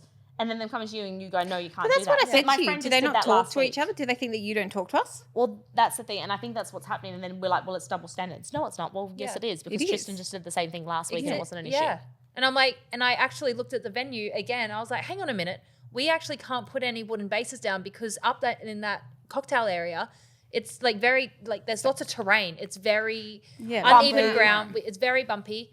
We actually physically can't put it I think it would be more safely. We dangerous. can't put any. It would be, Yeah. and the 'Cause lighting it'd be would fall uneven. over. Yeah. It'd be like that Immediately. marquee I A gust installed of the other wind week and we had to have underneath half the that. base And off we the- physically need to put the poles and like the pegs in the ground. Like we can't actually put the heavy wooden bases because they won't actually stand. They won't sit On there. this site visit today, I was like, is there any rules about lighting?